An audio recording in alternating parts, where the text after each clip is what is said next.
J'espère que vous allez bien.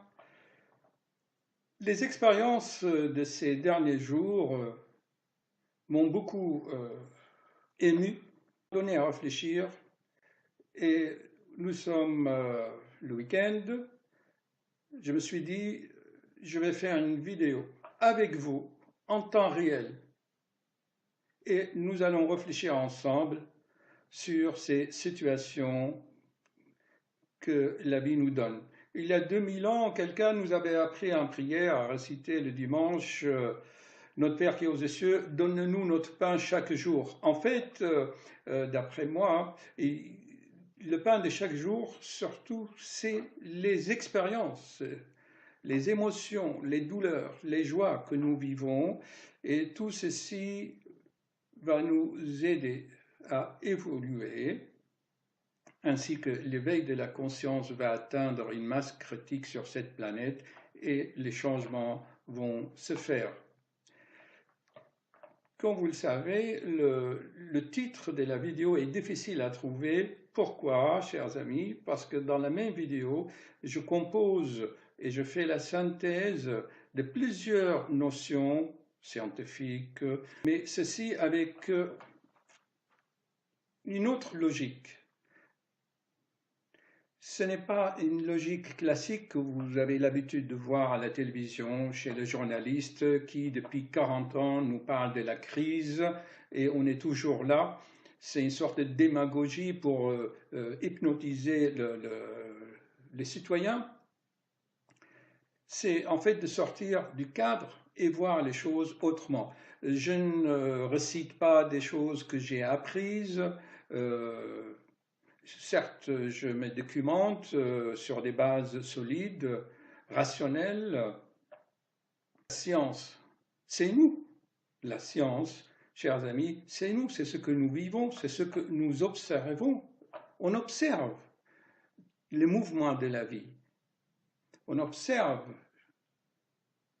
notre vie, nos expériences. Et les scientifiques, qu'est-ce qu'ils font? Comme nous, ils observent, ils méditent, ils font des calculs et ils concluent. Niels Bohr, vous savez, c'est lui qui a découvert que les atomes se ressemblent à des galaxies, à des planètes, il a les électrons qui tournent. Il a supposé que l'électron a une charge négative, c'est des petites sphères qui tournent autour du noyau, mais en fait, il n'en est pas du tout comme ceci. Il y en a qui disent que les électrons, c'est comme des couches, des nuages qui sont superposés en mouvement autour du noyau. Les scientifiques, leur problème, c'est qu'ils ont des postes à l'université et pour maintenir ces postes et leur salaire, ils n'osent pas dire des choses qui sont contre la logique de bon sens en fait. Les scientifiques dans leur laboratoire, dans leur université, pensent vraiment que par exemple des phénomènes paranormaux existent et tout, mais ils n'osent pas le dire. J'en ai déjà parlé dans d'autres vidéos. Si par exemple, si on va aller sur une de mes vidéos là, vous voyez par exemple, j'en ai fait tellement. C'est quoi, par exemple, dans cette vidéo, une grossesse comme antidépresseur? Voyez-vous, ça, c'est des choses que vous ne trouvez pas dans les livres. Une femme qui vient me voir à mon cabinet, le docteur, faites-moi un bilan cardiaque pour voir si je suis apte à faire une grossesse parce que quand je fais une grossesse, eh bien, je me sens bien, je ne me sens pas déprimé.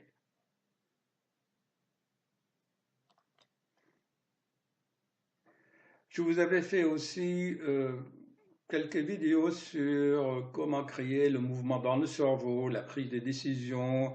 Et mon but de tout cela, c'est qu'en créant ce mouvement de pensée,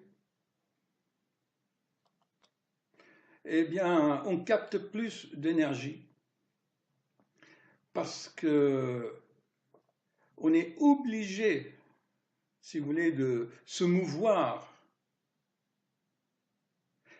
car nous subissons des pressions énormes. Et ces pressions, on va en parler, ils nous assaillent, on les subit de toutes parts. Commençons tout de suite par regarder cette vidéo.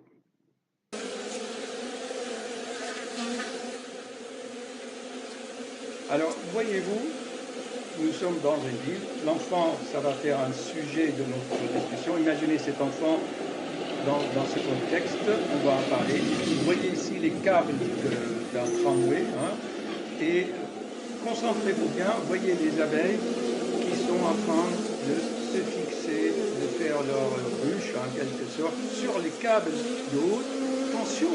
Se poser sur un câble sous tension d'une ligne de tramway n'est dangereux que pour les abeilles.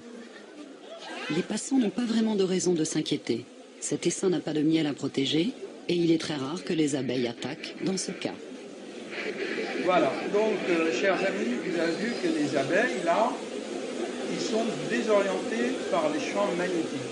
Mais en tous les cas, ils gardent quand même leur intelligence. Et ne vous inquiétez pas, les pompiers vont venir les chercher, mais ils vont quand même s'échapper. Ils vont s'échapper et vous allez voir, ils sont assez éveillés pour aller nicher ailleurs, choisir leur reine et se multiplier. Ça, vous pouvez regarder Au début, la suite, les abeilles n'opposent aucune résistance quand, sans ménagement, Dailymotion. les pompiers entreprennent de les transvaser dans une boîte. Se réchauffer un peu et se protéger entre elles. Voilà, ils sont partis dans la nature. Qu'est-ce qu'il vous dit, ce processus? Regardez, nous, actuellement, à l'époque des élections, eh bien, on a été tellement hypnotisés par le programme de chacun qu'on n'a pas tellement vraiment La colonie de la vieille reine n'a pas tous en ruche l'intérieur. Voilà, regardez-les quand même, ils ont réussi à nicher dans un tronc d'un Cellule après cellule, rangée miel. après rangée, elles ont abouti la... Est-ce que vous avez, chers amis, deviné le thème de cette vidéo qui va englober beaucoup de notions, beaucoup de théories scientifiques? Et la science, c'est nous, hein, n'est-ce pas? Vous avez remarqué, dans mes dernières vidéos, je vous parlais beaucoup des enfants que je rencontre autour de moi, et j'en ai fait quand même plusieurs sur les enfants. Et la dernière... Voilà, comme vous voyez, j'ai fait cette vidéo sur les enfants hyperactifs, TDAH, c'est la vidéo numéro 1. J'en ai fait une autre plus loin aussi, qui a été regardée pas mal. Le sujet de ce soir, c'est encore les enfants hyperactifs. Et pourquoi? Parce que je vous assure, chers amis, rien que cette semaine, j'en ai vu trois enfants amenés par leur famille pour faire un examen cardiaque, pour les mettre sous psychotrope, vous savez, la fameuse Ritaline. Alors moi, ça me fait énormément de la peine de voir des enfants qui vont être drogués, hein, tout cela pour que l'ambiance dans la classe soit calme et que l'institutrice puisse faire son enseignement tranquillement. En fait, vous souvenez-vous de la vidéo des abeilles? Les enfants, comme des abeilles, ils sont purs en quelque sorte, mais ils subissent des pressions énormes. Tout d'abord, des pressions cosmiques. Je vous en avais parlé déjà. C'est les explosions solaires que notre galaxie même a changé de taux vibratoire, ce qui fait que les enfants sont extrêmement sensibles à ces champs magnétiques. C'est pour cela maintenant, vous pouvez relier la vidéo sur les abeilles avec ce que je viens de dire. Le cerveau des enfants, c'est pareil, il est en pleine structuration et il subit ces influences de champs magnétiques. Rassurez-vous, hein, pas tous, heureusement, hein, mais certains, surtout selon la fréquence. On en parlera dans d'autres vidéos. Souvenez-vous des chakras, de l'aura, des couleurs. Les couleurs ont des fréquences. J'ai rencontré l'autre jour un enfant, elle avait à peine 4-5 ans, elle montait carrément, elle escaladait ça. Et elle m'a dit, tiens, on a parlé comme ça, elle m'a dit qu'elle aimait les couleurs de l'arc-en-ciel et sa couleur préférée était mauve-violet. Souvenez-vous, j'en ai parlé dans d'autres vidéos qu'actuellement, nous sommes dans cette vibration violette qui est de très haute fréquence. Alors, vous voyez, l'enfant elle-même, elle a dit, docteur, enfin, elle m'a pas dit docteur, elle m'a dit que j'étais son copain et qu'elle adorait, elle voyait de la couleur violette partout. Hein. Souvenez-vous des enfants indigo, on en a parlé souvent. Donc, les scientifiques, c'est quoi, chers amis? C'est ce que vous voyez tous les jours. Si, d'une part, vous savez que la couleur violette est ultraviolette, ce sont des très hautes fréquences cosmiques, si vous savez, vous voyez un enfant hyperactif et qui vous dit qu'il aime la couleur violette, ce n'est pas du hasard. Une fois, ok, c'est le hasard. 2 fois, c'est une coïncidence. 3 fois, 4 fois, eh bien, c'est une règle, c'est une loi, c'est un code, ok? Faites vos expériences. Et vous verrez, chers amis, la science, c'est vous. La science, c'est ce que vous ressentez en intuition, ce que vous éprouvez. Ce n'est pas en faisant des expériences sur des rats, sur des lapins, on met des grenouilles, des lapins dans des fonctionnels par résonance magnétique nucléaire, qu'on va ensuite faire des extrapolations sur l'homme. Donc, revenons à notre sujet. Les enfants actuellement subissent des pressions. On a dit donc, premièrement, comme les abeilles, des pressions cosmiques, des pressions et des contraintes dans leur famille, les parents, chers amis, les enfants hyperactifs, c'est d'abord les parents, l'éducation des parents. OK? Vous voulez la preuve? Je vais vous donner la preuve. Regardez. Je vais aller ici. Voilà, écoutez, j'ai entré vraiment ce matin sur Arte et cela va nous amener à confirmer cette loi, quand je vous en parle souvent, c'est l'inspiration. Hein. Ça veut dire, vous avez une idée et automatiquement vous attirez les formes pensées et de plus en plus les pensées arrivent. Quand j'ai voulu faire cette vidéo, donc j'ai eu d'abord mon laboratoire, c'est-à-dire les consultations. J'ai eu 3 ou 4 enfants hyperactifs pour des bilans. Ensuite, j'ai eu l'émission le jour même, l'émission sur Arte que je vais vous montrer. Et ensuite, je reçois un mail qui me dit que le sommeil, c'est très important dans les troubles de la mémoire et de la concentration. Je vais vous la montrer dans un 12e temps. Et d'ailleurs, dans mes 2 vidéos que j'ai fait sur les enfants hyperactifs, je parlais d'abord sur les troubles de sommeil. L'enfant ne peut pas dormir parce qu'il capte les vibrations et les conflits de ses parents. Et ensuite, dans l'autre vidéo où je vous parlais de Ryan, souvenez-vous, où il y avait une très grande jalousie entre 2 frères ou entre les enfants, hein, le petit et le grand, et ça aussi dû à l'éducation, comment les parents gèrent cela. Alors voyez-vous là dans cette vidéo, c'est pas anonyme puisque c'est public sur Arte, hein, et cette petite fille elle est sur Italine, et regardez déjà le conflit, regardez l'aspect du père, hein. Moi je ne juge pas, hein, mais juste on observe. Hein. C'est là. La doudoune. C'est assez chaud? Je suis pas coiffée. Je le fais moi-même cette fois. Je peux le faire. Je suis sérieuse. Oh non, je dois recommencer. C'est coincé. Je peux t'aider? Non! J'y arrive bien, tu sais. Mais tu te débrouilles bien, là. Voilà. Hé, mais ça tient, là, non? Non! Tu crois que je peux sortir comme ça? Non. Non, ça va pas du tout. Je peux regarder? Ne touche pas. Tu fais la folle. Ne touche pas! Non! Non. Laisse tes cheveux détachés. Non. Sinon, je mets pas la doudoune. Bon. Qu'est-ce que tu veux mettre alors? Je veux mettre une doudoune, mais je peux pas parce que tu sais rien faire. Hé, je voulais l'ouvrir. Oh, pardon. Chers amis, de toute façon, des scènes comme ça, vous pouvez en trouver beaucoup hein, dans des émissions comme l'émission de Super Nanny.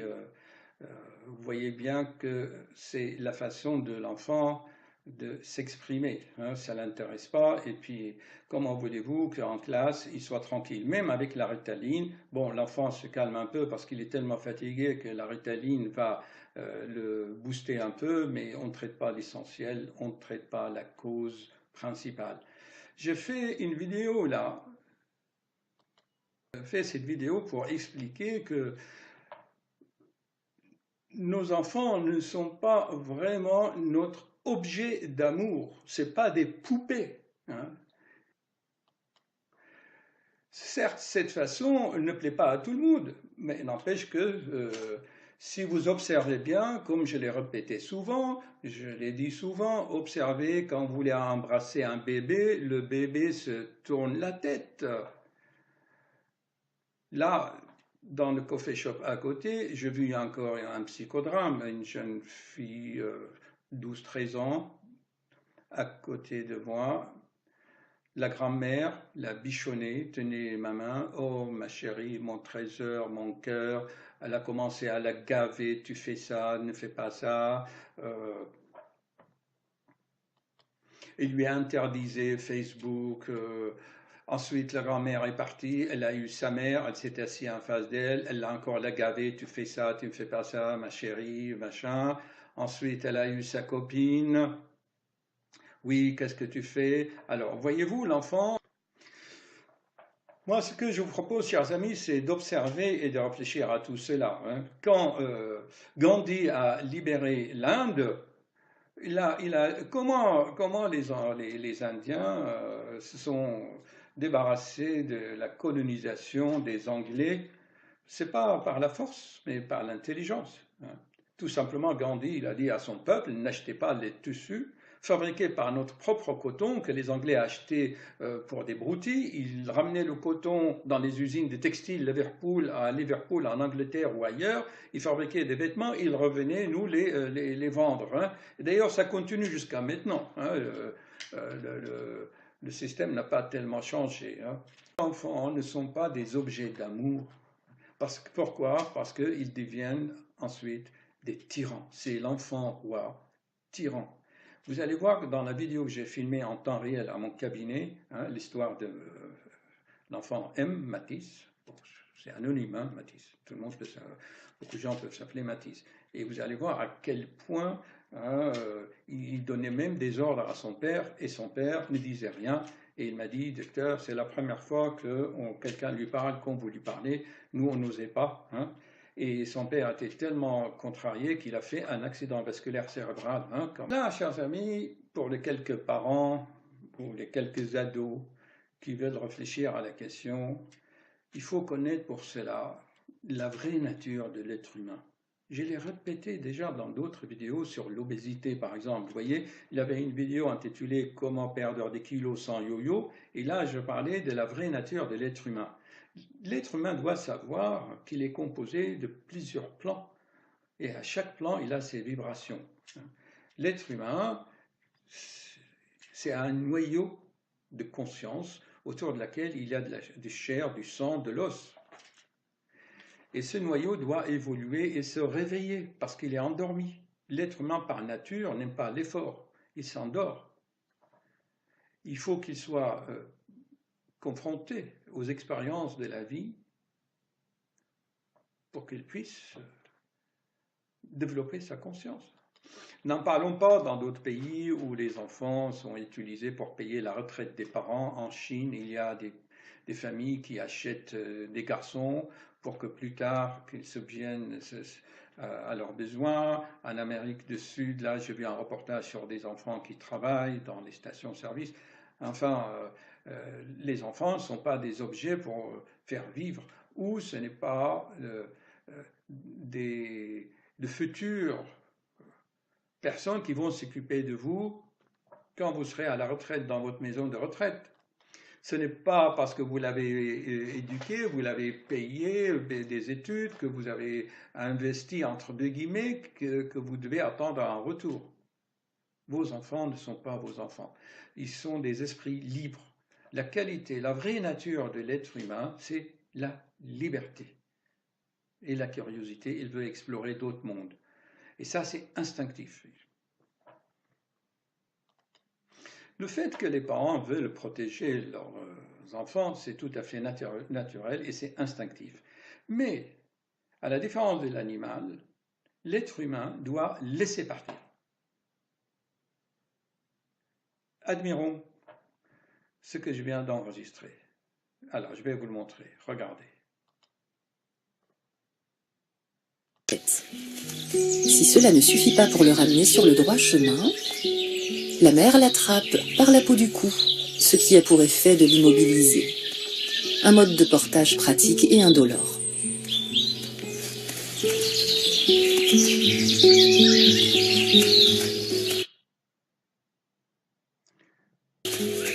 Autant rester prudent.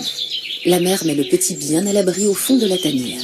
Protéger son enfant, c'est instinctif. L'animal le fait très bien. D'ailleurs, je dirais parfois mieux que certains humains où ils font souffrir leurs enfants. Vous savez, de nos jours, vous entendez qu'il y a des parents, des familles qui ont leurs enfants, qui ont mis leurs enfants au placard ou dans le congélateur ou des histoires comme ça. Il y en a plein.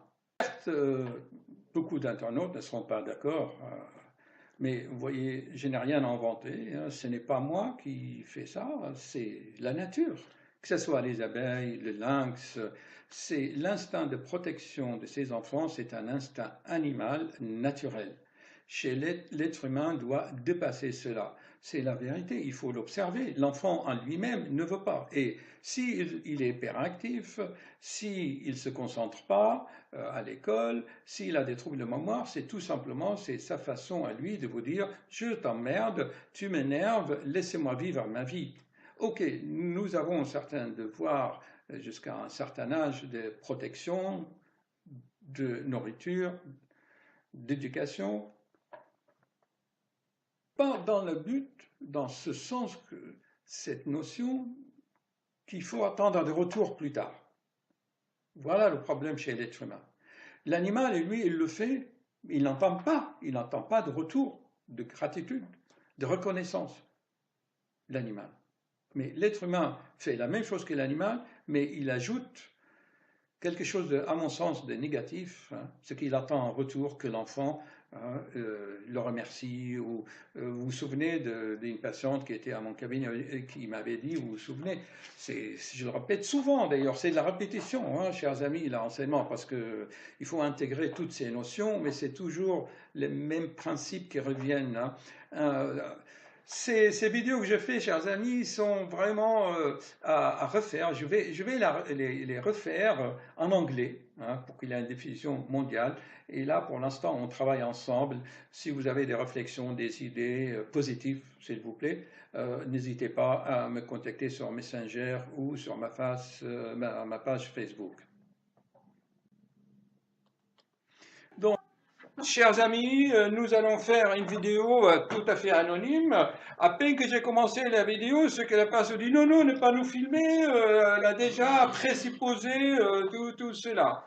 En fait, il s'agit d'aider un jeune de 12 ans, hein, de 13 ans. Il m'emmène pour le mettre sous amphétamine, Ritaline, tout, vous savez, le traitement classique pour droguer nos enfants actuellement que l'école n'est pas adaptée à eux, hein, n'est-ce pas? C'est ça. Et l'ordonnance a été très simple. C'est que le jeune lui-même l'a écrit. C'était quoi? C'était La Fontaine, le roseau et le chêne. Voilà. Alors, nous avons dit à Matisse que la vie, c'est comme un film de cinéma. N'est-ce pas? Comme un film. La vie, c'est le cinéma. On l'oblige à aller dans une salle de cinéma pour regarder tel film, qu'il n'a même pas lui choisi. Alors on lui a dit, si le film ne te plaît pas, qu'est-ce que tu fais? Il a dit, la première chose qu'il a dit, c'est quoi? Qu'il le change, qu'il arrête le film. Or, cette logique, c'est une logique de contrôle, d'imposer sa propre volonté aux autres. Or, il n'a pas pensé que dans la salle de cinéma, il y a d'autres copains à lui qui veulent regarder le film. Mais si lui, ça ne lui plaît pas, et finalement, il a dit, ok, je ne peux pas contrôler la vie, finalement, et il peut contrôler ce que lui, il peut le faire. Et c'était quoi? Il prend la tangente, il quitte la salle. À ce moment-là, ben, il a perdu ses copains, il va se promener tout seul, et en fait, cette solution se discute. Hein. Alors après, on lui a dit quoi? Qu'est-ce qu'il aime? Il a dit qu'il aime la mécanique, qu'il aime bien inventer la créativité. En fait, c'est sûr qu'il aime les moteurs de voiture, mais ce qui est au-delà de ça, c'est la créativité qui est derrière. Actuellement, les moteurs de voiture sont fabriqués par des robots. Quand on veut les réparer, on les répare par des ordinateurs qui détectent la panne. Mais en fait, finalement, l'être humain actuel, il bâille. Hein. Donc, souvent, chez les patients qui ont des troubles de la concentration, des TDAH, machin, c'est qu'ils dorment mal la nuit. Hein. Ils bâillent. Là, ils bâillent. Donc, comment voulez-vous qu'il se concentre? Son père dit qu'il dort très bien. Mais en fait, ce n'est pas un sommeil réparateur. Hein, ok? C'est un sommeil probablement avec manque d'oxygène cérébral parce qu'il a un trouble de la posture. Il est comme ça. Il est comme ça. Il ne respire pas par le ventre. Il respire par le thorax. Et déjà, il faut déjà commencer par cela, avant de le cravacher par les amphétamines et la Ritaline.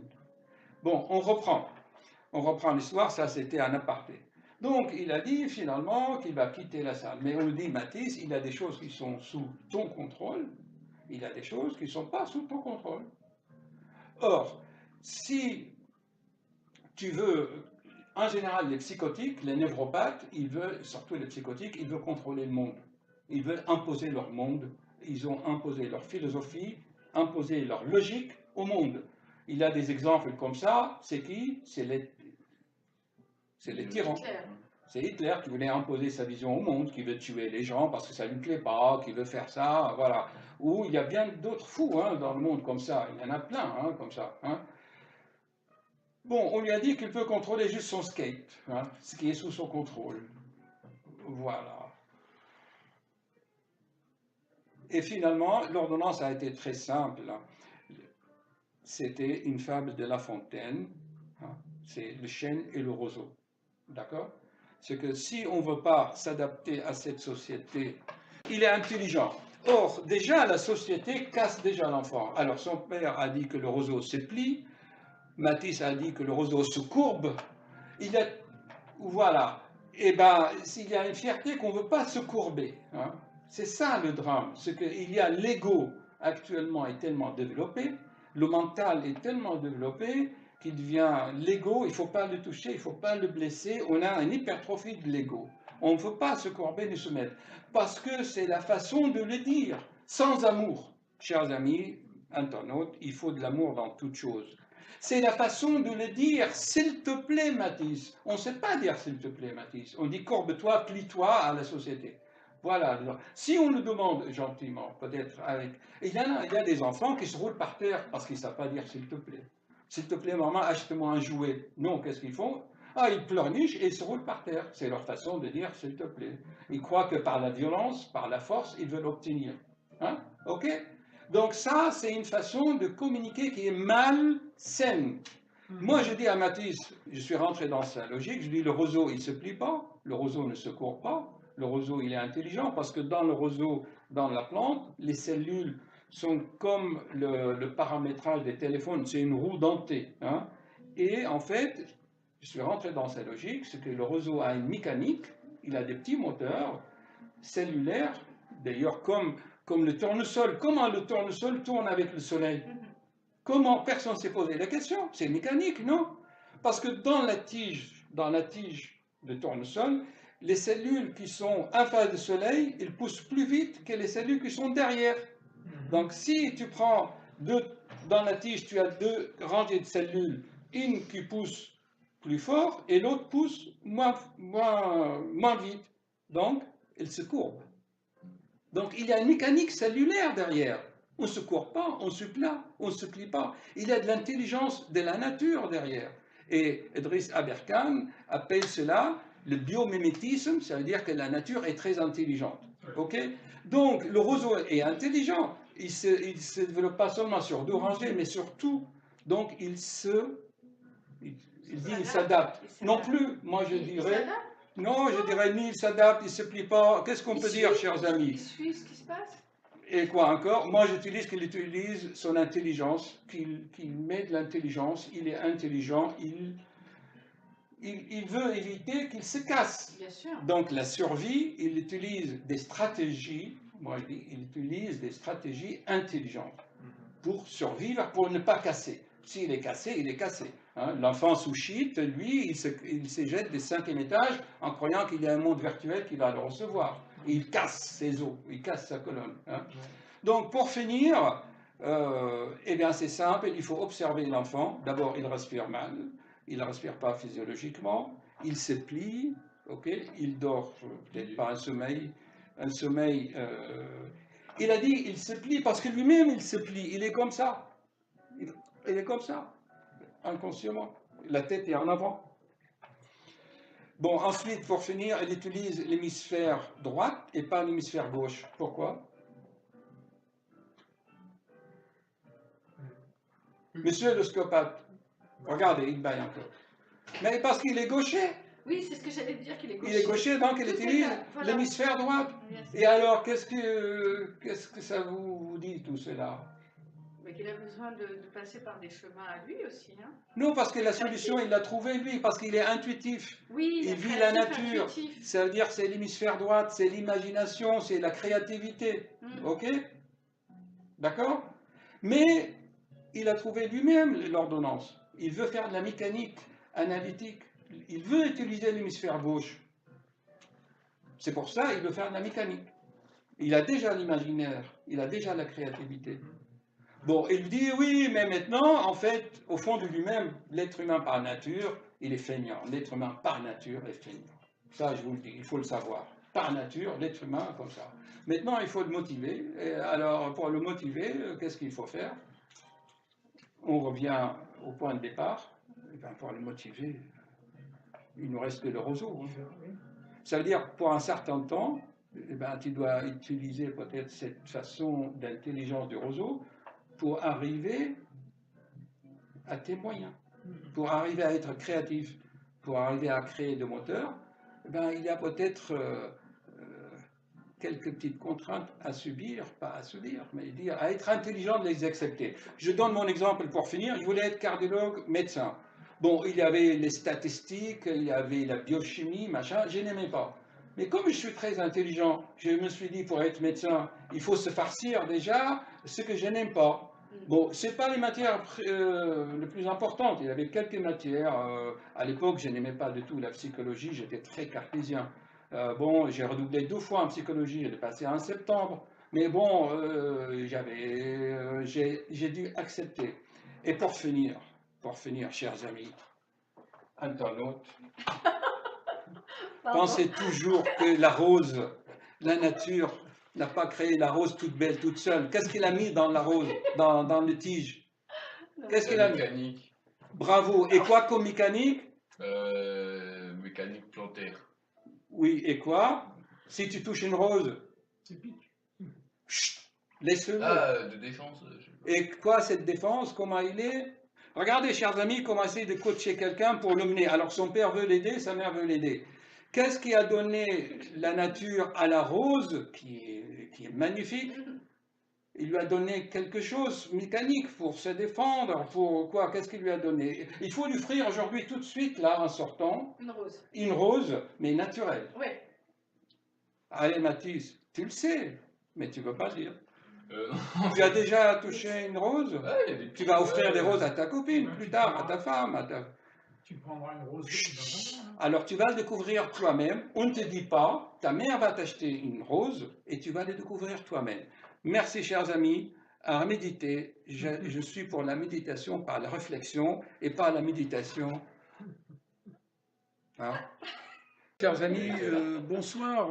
Juste un petit mot pour cette vidéo avant de commencer. C'est pour vous dire, s'il vous plaît, qu'il m'a fallu 3 à 4 jours pour écrire et rassembler les idées, les notions que j'essaie d'expliquer, et que le montage, le mixage de tous les segments, parce que comme vous savez, pour faire une vidéo, il faut faire des petits clips en fonction de chaque idée, ensuite les regrouper, les mixer, enfin c'est vraiment un travail énorme. Ça m'a pris 6 heures, et tout ça pour le plaisir de partager avec vous, chers amis. Que cette vidéo soit une expérience vivante, et puisque en faisant le montage, j'ai pris conscience que en fait, j'étais presque guidé, comme s'il avait une main cachée qui guidait mes moteurs de recherche.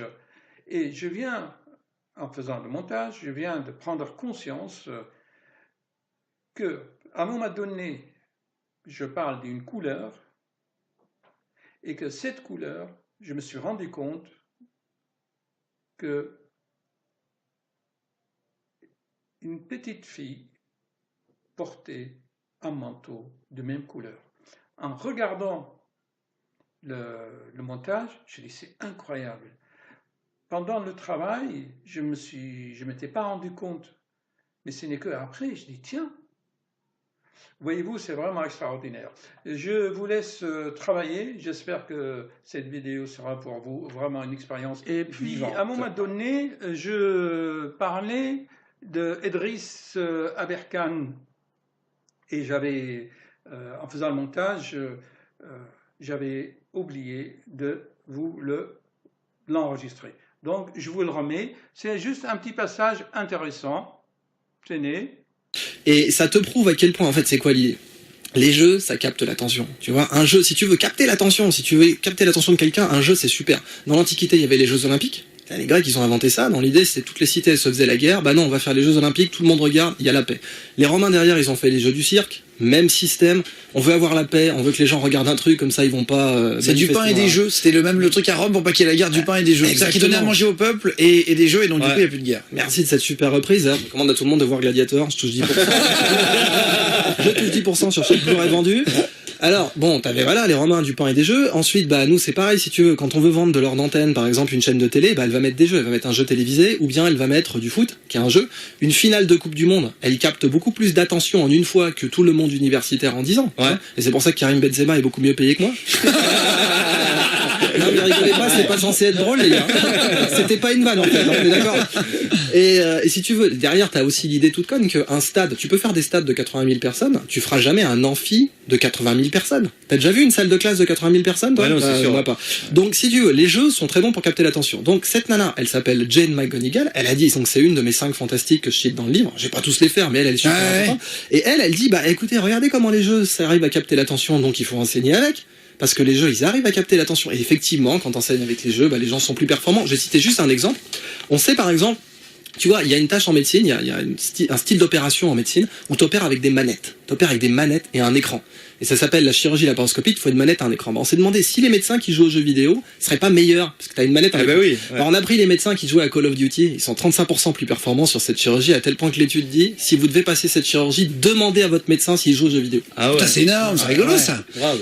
Il y a même l'armée américaine qui a embauché les mecs pour conduire des drones sur Call of.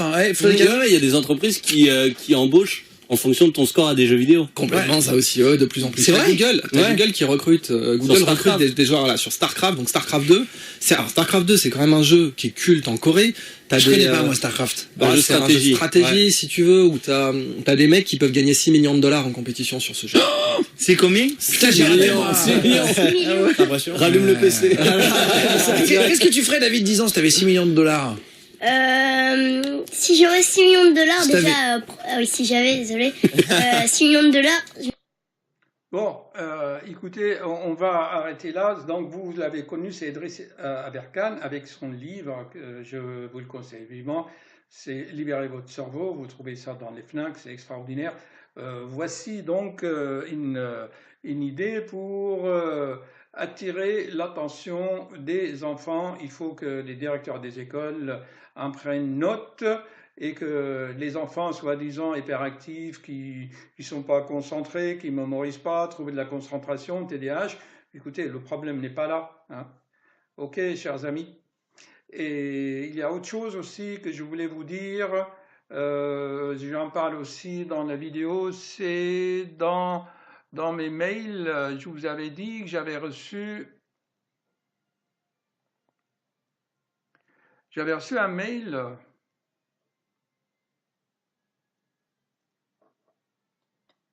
Voilà, j'avais reçu, en faisant cette vidéo, comme je vous avais dit, on capte les pensées. Là, comme vous voyez, les savants ont trouvé que le manque de sommeil profond serait à l'origine de la perte des mémoires. Et il y en a qui vont aller même à parler d'Alzheimer ou d'autres maladies. Donc le sommeil, c'est vraiment très important. Et j'en avais parlé dans mes vidéos aussi, on va sur YouTube, et vous verrez que dans les 2 vidéos que j'ai faites sur les enfants hyperactifs, je posais d'abord le problème de sommeil. Là, ici, dans cette vidéo 111, je posais le problème, c'est qu'avant de donner de la Ritaline, il faut en fait voir si l'enfant dort bien en téléchargeant des applications qui surveillent le sommeil sur les smartphones. Voilà ce que je voulais vous dire, des petits morceaux des vidéos que j'avais. Je n'avais pas eu le temps d'accorder, donc d'attacher à la vidéo principale. Voilà, chers amis, je vous souhaite bonne expérience vivante. Je dois ajouter aussi que souvent ces enfants hyperactifs avec troubles de la mémoire et de la concentration, si vous les observez bien, en fait, ils sont fatigués, ils ont des cernes. Et ça, on ne fait pas attention. On veut encore les droguer pour les stimuler encore par la Ritaline. Mais c'est incroyable ça. Il suffit d'observer l'enfant, vous voyez bien qu'il est crevé. Il a les yeux en fente. Hein. Vous connaissez cet aspect des yeux là. Il faut sortir des cadres. Hein. Regardez bien, vous voyez ce qu'on appelle là, si vous voulez savoir si un enfant dort ou pas bien, vous regardez ses yeux quand ils sont comme ça, un esquimau, eh bien, vous êtes sûr qu'il dort pas bien cet enfant, et ce n'est pas la peine de le booster. Et même aussi chez les drogués aussi, observez bien chez les gens fumeurs de cannabis, eh bien, ils ont souvent, comme ils ont des insomnies, ils ont des yeux comme ça en fente. Hein. Ok, à bientôt. Merci. Par la réflexion.